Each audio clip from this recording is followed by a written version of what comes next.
시청자를 가스라이팅하지 않는 김용민 TV 김용민 브리핑 시작하겠습니다. 오늘 2026년 3월 5일 목요일입니다. 자, 현재 경기도 고양시 창릉동 일대 모습 보고 계신데 0도 기온 분포 보이고 있습니다. 낮 최고 12도로 예보됐고요. 흐린 날씨 예상됩니다. 자, 요즘 코스피가 가장 걱정거리인데 코스피가 12.06% 폭락하면서 역대 최대 하락률을 기록했습니다. 밤사이 국제 유가는 그런데 안정세로 접어들었고 뉴욕 증시는 반등했습니다. 원달러 환율도 하락했고요. 좋은 지표가 간밤에 있었는데 오늘 우리 증시도 어제 그제보다는 사정이 나아질지 관심입니다. 오늘 전문가 연결합니다. 잠시 후에 인터뷰 여러분 기대해 주시기 바랍니다. 오늘이 그 만물이 겨울잠에서 깨어난다는 절기 경칩인 거 아십니까? 네, 경칩의 김용민 브리핑. 오늘 아침 신문 뉴스부터 살펴보도록 하겠습니다. 동아일보 기사부터 볼게요. 미국과 이란 전쟁이 중동 전역으로 확산되는 가운데 미국이 탄약 부족 등을 이유로 주한미군 전력을 중동으로 차출하는 방안을 한국과 협의 중인 것으로 전해졌습니다. 에이테크임스 전술 미사일과 다연장 로켓, 패트리어트, 사드 등 방공 전력까지 거론되며 전쟁 장기화에 따른 미군 전력 재배치 가능성이 제기되고 있습니다. 그러나 한반도 방어를 위한 전력까지 중동 전쟁에 동원하려는 움직임은 무리한 요구라는 비판도 나옵니다. 한편 이란의 공격이 이어지면서 아랍에미리트 연합은 한국산 천공2 요격 미사일 추가 납품을 요청한 것으로 알려졌습니다. 이건 반가운 소식이네요. 다음 소식입니다. 미국이 이란 군사 작전을 나흘째 이어가는 가운데 트럼프 대통령이 미 군사력이 전선에서 매우 잘하고 있다라며 이란의 미사일과 발사대가 빠르게 제거되고 있다고 밝혔습니다. 또 이란 지도부가 급속히 약화되고 있다고 주장하면서 핵무기 보유를 막기 위한 작전이란 점을 강조했습니다. 한편 백악관은 트럼프 대통령이 이라크 북부 쿠르드 지도자들과 접촉한 사실을 인정했지만 체제 전복을 위한 무장 지원 계획은 부인했습니다. 현재 이란에 대한 지상군 투입은 계획에 없지만 모든 선택지는 열려 있다는 입장입니다. 다음 소식입니다. 검찰청을 폐지하고 공소청을 신설하는 법안이 국무회의를 통과해서 국회로 넘어온 가운데 국회 법사위에 더불어민주당 의원들이 정부안을 보다 강하게 손질해야 한다 이런 입장을 내놓았습니다. 일부 의원들은 기존 검사를 자동 전환하는 대신 재임용 심사를 통해서 새로 선발하고 검찰총장 명칭 대신에 공소청장 체계로 바꾸는 등 검찰 권한을 실질적으로 축소해야 한다 이렇게 주장하고 있습니다.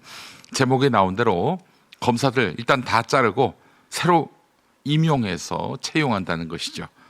그 통과하지 못한 검사들은 집에 보낸다는 얘기입니다. 네. 자, 그런데 민주당 지도부는 이미 정부안을 당론으로 정한 만큼 추가 수정 가능성은 크지 않다는 입장입니다. 네, 이거 이 행간을 잘 살피면은 지금 법사위원들이 정청래 대표한테 빡쳤다는 얘기예요. 이거는 정청래 대표는 왜 이렇게 법사위에서 방안을 만들어 오면 여기다 물을 타는지 이해를 할 수가 없어요. 자, 다음 소식입니다. 더불어민주당이 추진하고 있는 사법개혁을 둘러싸고 조희대 대법원장의 거취 논란이 커지고 있습니다. 정청래 대표는 사법개혁 법안에 공개적으로 반대 입장을 밝힌 조희대 대법원장을 향해 개혁에 저항하는 태도라며 책임 있는 결단을 촉구했습니다. 당내 의원들 역시 사법개혁의 취지를 지키기 위해 사퇴 요구와 탄핵 가능성까지 언급하며 압박 수위를 높이고 있습니다. 민주당은 사법부 권력 구조를 바로잡기 위한 개혁을 추진하는 과정에서 사법부 수장의 역할과 책임을 분명히 해야 한다는 입장입니다. 자, 그런데 당 지도부는 현재 탄핵 추진은 공식 논의된 사안이 아니다. 이렇게 밝혔습니다. 서울 강동구 명일동 싱크홀 사고 기억하시죠? 배달기사분이 돌아가신 그런 참담한 사고였는데, 자, 근데 배달기사 유가족이 사고 1년 만에 오세훈 서울시장을 중대재해처벌법 위반 혐의로 경찰에 고소했습니다. 사고가 발생한 도로와 지하철 9호선 터널 공사의 관리 발주 주체가 서울특별시인 만큼 오세훈 시장의 관리 책임을 묻겠다는 취지입니다. 유족 측은 서울시가 사고 2년 전 이 구간 하수관 점검에서 양호 판정을 내렸지만 이후 조사에서는 하수관 누수가 사고의 원인으로 지목되었다며 관리 부실을 지적했습니다. 이에 따라 오세훈 시장과 함께 시공사인 대우건설 대표도 안전관리 의무 위반 혐의로 고소됐습니다. 네, 경향신문 기사까지 살펴봤습니다. 자, 오늘 아침 텔레비전 뉴스는 어떤 이슈에 주목하고 있는지 살펴볼 텐데, 아무래도 중동전, 이에 따른 우리 경제에 미칠 파급 효과에 포커싱을 맞췄습니다. 함께 보시겠습니다. 미국 국방부 피트 헤그세스 장관과 댄 케인 합참의장은 공동 기자회견을 열어 이란을 상대로 승기를 잡았다고 밝혔습니다. 압도적 공군력으로 영공을 장악하고 있으며 바다에선 미군 잠수함이 인도양에서 이란 군함을 어뢰로 격침시켰다고 공개했습니다. 조용한 죽음이었다고 표현하며 2차 세계대전 이후 어뢰로 적함을 침몰시킨 첫 사례라고 강조했습니다. 또 닷새 만에 격침시킨 이란 군함은 20척 이상이라고 덧붙였습니다. As Admiral Cooper said in his video last night, we've destroyed more than 20 Iranian naval vessels.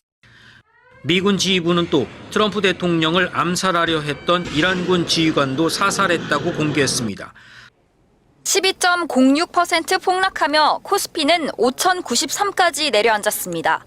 지난 2001년 9.11 테러 때를 넘는 역대 최대 하락을 기록했습니다. 이틀 동안 1,150포인트가 빠지면서 지수가 한 달 전으로 돌아갔습니다. 코스닥도 역대 최대인 14% 폭락했습니다. 코스피와 코스닥 시장 모두 사이드카에 거래를 일시 중단하는 서킷 브레이커까지 발동됐습니다. 공포심이 극대화되면서 투매 현상까지 벌어졌습니다. 거래대금은 62조 8천억 원으로 역대 최대를 기록했습니다. 연일 주식을 팔던 외국인들이 2천억 원대 순매수로 돌아섰지만 개인 투자자들의 ETF 매물이 쏟아지며 기관 매도세가 거셌습니다. 어제 오후 4시 기준 서울 지역 주유소의 평균 휘발유 가격은 리터당 1,842원으로 하루 만에 54.8원이 뛰었습니다. 1,800원을 넘어선 건 지난해 12월 이후 석 달 만입니다. 전국 평균 휘발유 가격도 리터당 54원 오른 1,777원대였고 경유 가격은 1,728원으로 90원 넘게 급등했습니다. 국제유가는 보통 2, 3주의 시차를 두고 국내 시장에 반영되지만 미리 주유하려는 소비자들에다 주유소에 기름을 공급하는 대리점이 선제적 물량 확보에 나서면서 기름값을 끌어올린 것으로 분석됩니다. 소비자도 그렇고 주유소도 그렇고 대리점도 그렇고 다 가수요가 발생되다 보니까 이제 그 재고 소진 기간이 되게 짧아진 거죠. 그러다 보니까 이제 이 가격이 개수적으로 이제 그 인상된 가격이 계속 반영될 수밖에 없는. 문제는 유가 상승이 물가 상승과 성장 둔화로 이어진다는 겁니다. 이재명 대통령이 3박 4일간의 싱가포르, 필리핀 국빈 방문을 마치고 어젯밤 귀국했습니다. 이 대통령은 오늘 오전 10시 청와대에서 임시 국무회의를 열고 이란을 비롯한 중동 상황 점검에 나섭니다. 이란 전쟁 여파로 인한 유가 상승, 금융시장 충격과 재외국민 안전 등에 대한 재정경제부와 외교부, 금융위원회 등 각 부처 보고가 이뤄질 예정입니다. 중동발 악재에 우리 경제가 크게 흔들리자 이 대통령이 직접 상황 관리에 나선 걸로 풀이됩니다. 김용범 청와대 정책실장도 어젯밤 재정경제부, 금융위원회, 한국은행, 금융감독원 등이 참석하는 관계부처 회의를 열고 상황 점검에 나섰습니다. 국내 증시, 환율, 유가 영향 등을 논의한 걸로 전해졌는데 회의 결과를 토대로 오늘 국무회의에서 정부의 대응 방향과 대책이 구체화될 걸로 전망됩니다.